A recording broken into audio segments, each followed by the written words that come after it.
12 dreams for the Red Queen under crown of stone. 8 voracious beasts born from 8 restless nights. 4 nails piercing the flesh of the sinner. 1 prayer for the summoned, called by this song.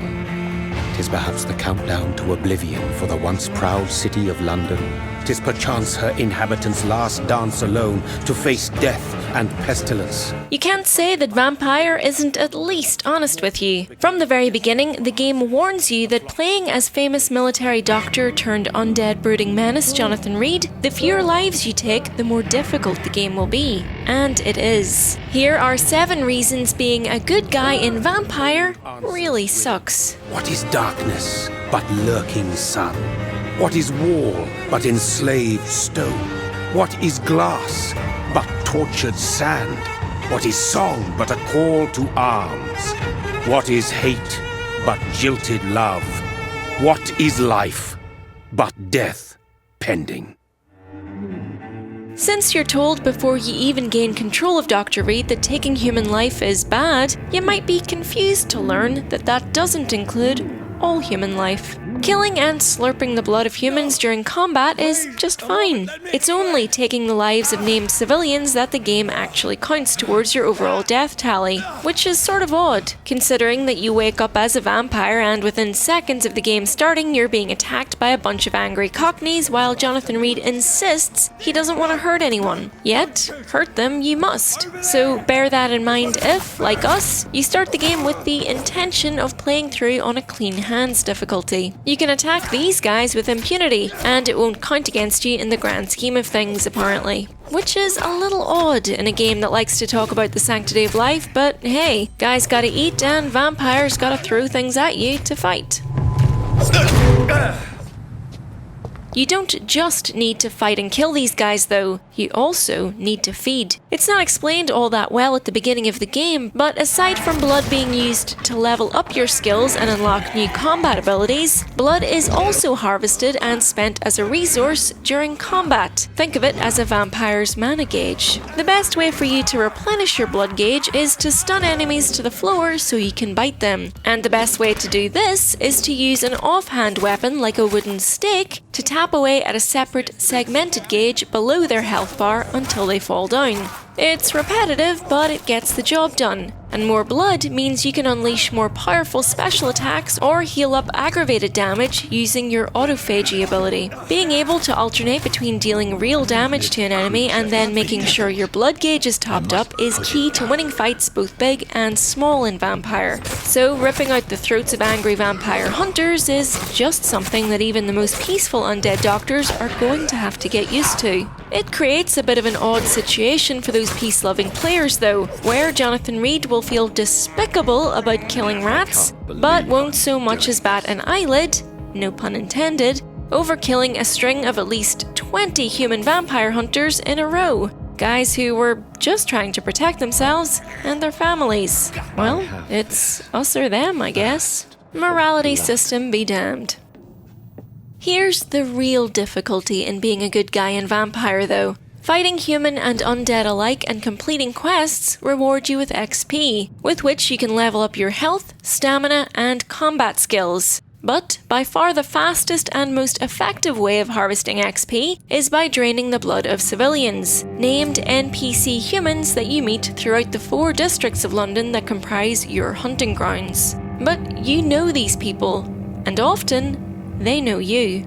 They might even call you a friend. This is the game's central conceit. Will you heal or will you hurt? Will you uphold your Hippocratic oath or will you succumb to your bloodlust? However, in all honesty, the choice never feels like the dramatic conflict the game makes it out to be. If you have patience, you can make it through the game just fine without killing any civilians. There's enough XP to go round without the need for cold-blooded murder. You might just be a little bit under-leveled for certain boss fights, making them longer, but not necessarily harder. So the temptation isn't really there in terms of harvesting civilians for an XP boost. It's more about resisting the urge to find out what would happen if you were to give in to your worst impulses. Not that you can just bite them whenever you feel like it. NPCs grant a certain amount of XP when harvested, but you can maximize this boost before you bite by healing that NPC of any illnesses that may be sapping their strength, and by unlocking hints as to the complexity of their character, which apparently makes them taste all the sweeter. There's rarely skill involved in doing this, save for rummaging through houses for letters and documents and exhausting all possible options on the dialogue wheel of that individual and those of anyone close to them. But sometimes, if you observe people while your vampire sense is active, you'll see them glow bright. Standing in a specific marked location while this happens will unlock a short cutscene, in which you typically observe them doing something strange or illicit, which in turn will unlock another hint you can confront them with. Occasionally, you can fail hints by picking the wrong dialogue response, but it's all a little bit moot unless you plan on embracing or biting that individual eventually anyway. Say such a thing. How can you refuse to listen? I tried to warn you for so long. No. And if you aren't planning on biting anyone, it's still good to keep people healthy by concocting medicines and cures for ailments like fatigue, headaches, bronchitis, anemia, and migraines. Checking in on the health of civilians in particular areas can help keep that region ticking over as disease ravages the rest of the capital. Each area you visit has a status ranging from sanitized to chaotic, and if an area falls into chaos, there could be more difficult monsters roaming the streets. Merchant prices could go up, and NPCs might disappear entirely, locking out their quest lines for good. And even if you don't eventually plan on turning a citizen into a tasty treat, it's still worthwhile doing some snooping on the lives of the mortals around you, just to see what weird things the denizens of London are up to. Who knows? You might even uncover a serial killer, bring a murderer to justice, or reunite a broken family. Or hear Dr. Reed talk about whether it's possible for a vampire to get an erection or not. Yep, seriously. I can't go there. Too many rats by the water. Fucking rats. Can't stand them since the war, sir. Can't stand them at all. Another thing that makes being a good guy even harder is the fact that even leveling up with XP you got fair and square without the need for murder comes at a price. To spend XP, evolve your skills, and level up, you must rest in a bed, which will advance time by 1 night. In that time, any citizens that you haven't offered medicine to might get sicker, and any consequences of actions you took as part of the main story might take effect, making a region a better or worse place to live. The good news is you'd have to really mess up to see a borough plunge into total chaos, so as long as you're making sure to have any quest lines you want to do tied up before taking a dirt nap, you should be fine.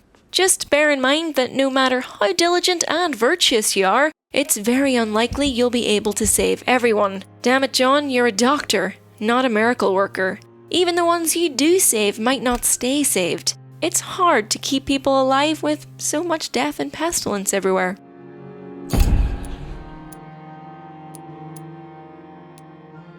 Good evening, Mr. Albert. But by far the worst thing about being a good guy in Vampyr, super vague spoiler warning here, it never really feels like it pays off. We completed the game without willingly taking a life. At least, what the game counts as taking a life, we killed hundreds of guys in combat. And yet, aside from a couple of brief mentions in passing, it just sort of feels like it gets brushed aside. And the only consequence is, you feel like you must have missed out on something. Which, perhaps, is the point. You don't always get rewarded for good behavior, and maybe you shouldn't expect to. It just feels like there should have been more story there, as a reward for the combat being much more punishing. Well, you live and you learn, or you're undead and you learn, as the case may be here. I think someone is eavesdropping. Are you certain? You might as well come in, whoever you are. Slowly, vampire! Who are you? I mean you no harm. Saith the vampire. Present yourself! I need a word with anyone.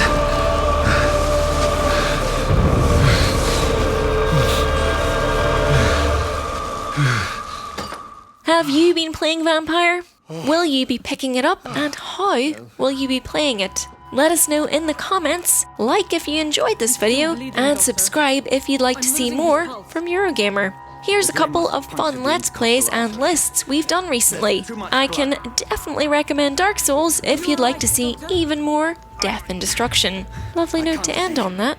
Thanks for watching. Bye!